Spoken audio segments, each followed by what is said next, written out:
Você já reparou nesse gesto? Antes de comer, antes de contar uma novidade, antes de chorar, tem gente que primeiro posiciona o celular e grava um vídeo. Não é acusação, até porque eu mesmo estou fazendo isso agora, gravando esse vídeo. Mas existe uma pausa, um milésimo de segundo entre o que acontece e o que a gente decide mostrar que aconteceu.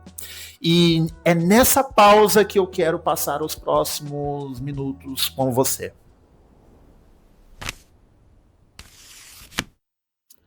Pensa numa cena bem comum. Alguém chega num restaurante bonito, tira o prato, arruma a luz, espera o garçom sair do quadro e grava um bumerangue antes de provar a comida. E só depois, com o conteúdo já garantido, come de verdade. Às vezes até frio e até sem fome.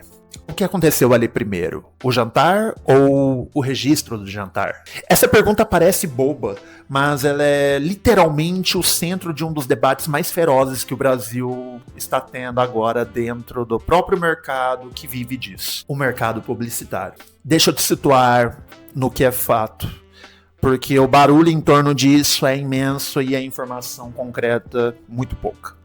Em junho de 2026, o mercado de influenciadores digitais no Brasil entrou naquilo que a própria imprensa especializada tem chamado de crise sem precedentes. Nomes grandes como Felipe Neto, Whindersson Nunes, entre outros, tiveram quedas drásticas de engajamento. A YouPix, uma das maiores agências do setor, perdeu 40% dos seus contratos em poucos meses. Marcas como Natura e Magazine Luiza começaram a revisar suas parcerias. E uma CPI no Congresso passou a investigar práticas enganosas de bots inflando números de seguidores e publicidade disfarçada de opinião espontânea. Ao mesmo tempo, e isso é o mais interessante, cresceu nesse vácuo a figura do micro-influenciador, perfis menores, comunicados como mais reais, mais próximos, vendidos justamente pela promessa de autenticidade que os grandes nomes supostamente perderam. Uma socióloga da USP, a professora Carla Mendes, tem defendido publicamente que esse fenômeno não é passageiro e também nem é decadência, mas sim uma evolução. Segundo ela, as celebridades digitais construíram ao longo dos anos uma relação de proximidade com o público que a mídia tradicional dificilmente alcança. Elas seriam vistas como acessíveis, próximas, gente como a gente, e é exatamente isso que geraria confiança e, consequentemente, poder de influência real sobre consumo e comportamento. Do outro lado do debate, o argumento é quase o oposto, que essa proximidade é ela mesma o produto mais bem construído da indústria. Quanto mais um influenciador parece autêntico, mais sofisticada é a encenação por trás. E os episódios que alimentaram a desconfiança do público não são poucos. Influenciadoras associando a sua imagem a plataformas de apostas que depois viraram alvo de investigação.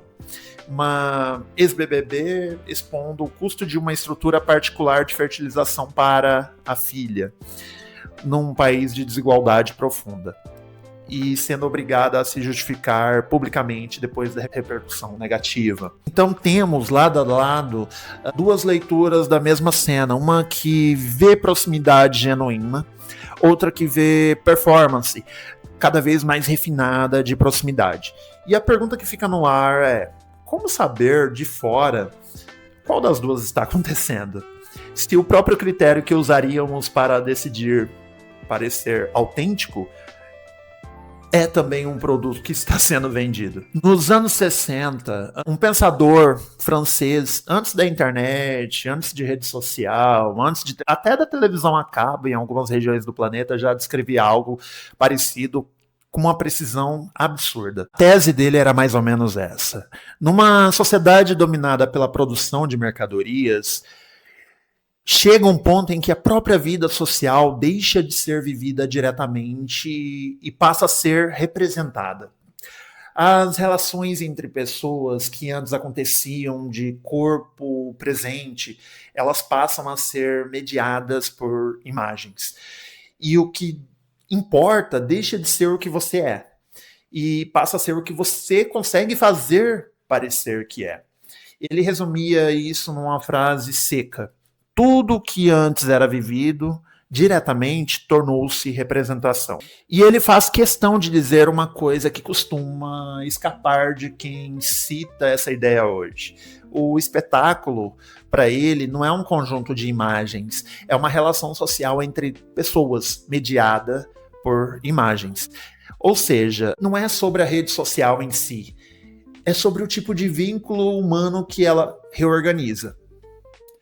Tem uma consequência disso que vale destacar: autenticidade. Por definição, é o que acontece uma vez, sem ensaio, no seu tempo certo. No momento em que você a agenda, a edita, a repete em formato padronizado, ela deixa de ser aquilo que promete ser.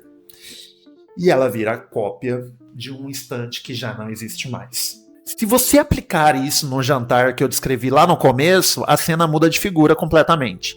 Não é mais uma pessoa registrando um momento. É um momento inteiro sendo produzido em função do registro.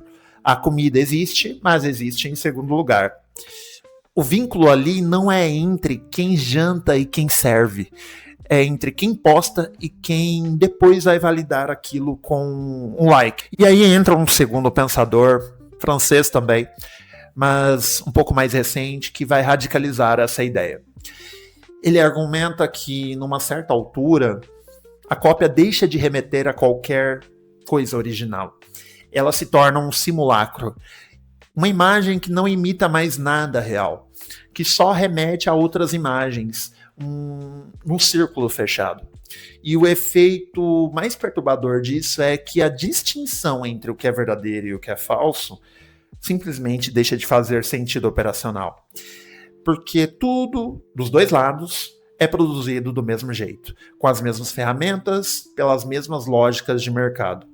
Reparem, se um micro-influenciador vende autenticidade como reação à percepção de que os grandes influenciadores perderam sua essência, ele não está voltando a nenhuma origem. Ele está produzindo mais uma camada de simulação, só que com uma estética diferente, mais crua, mais sem filtro, que é ela mesma um filtro.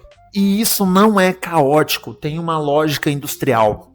Cada influenciador, cada vibe de conteúdo, cada story time, por trás da aparência de originalidade, um roteiro de mercado quase idêntico ao do concorrente.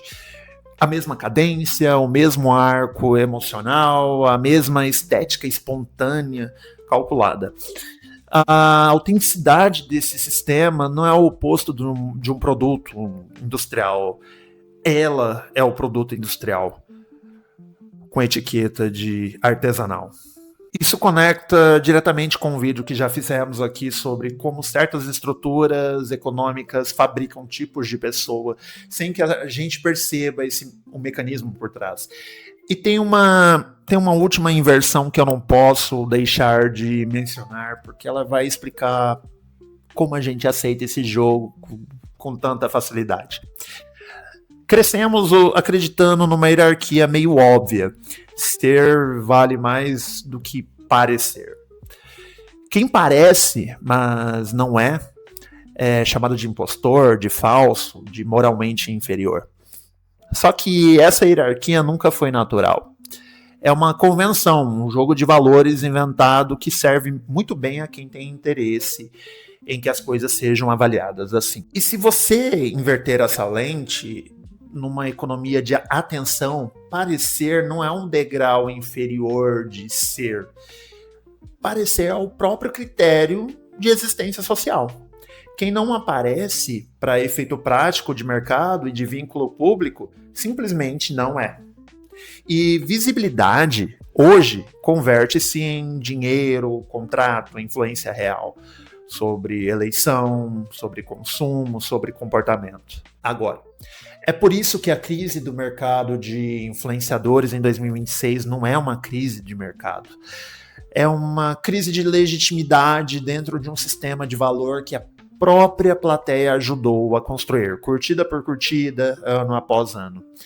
A CPI que investiga fraude, As marcas revisam o contrato, mas o mecanismo profundo, a equivalência entre parecer e valer, continua absolutamente intacto, só que está migrando de rosto. E é aqui que eu preciso ser honesto com você, sobre o lugar de onde estou falando. Porque se outras redes que são mais rápidas, são palco do instantâneo, a Pose, o Store que some em 24 horas, o Boomerang do jantar, o YouTube é historicamente outra coisa. É o formato que promete o oposto do espetáculo, a conversa longa, o rosto sem edição excessiva, a ideia de que aqui você vê a pessoa de verdade, sem cortes, sem coreografia. Só que essa promessa de sem encenação é ela mesma uma encenação. Talvez a mais sofisticada de todas, porque ela nega ser encenação enquanto acontece. E esse formato de conversa entre amigos que você está assistindo agora é, historicamente, talvez a conclusão mais bem acabada do que é a sociedade do espetáculo. O momento em que o próprio antídoto contra a encenação vira encenação, mas de uma forma mais eficaz. E olha, eu não digo isso para te fazer desconfiar de mim especificamente, digo para te convidar a levar esse mesmo olhar para o próximo vídeo que passar na sua tela, seja aqui, seja em qualquer outro canal. Então, onde isso nos deixa?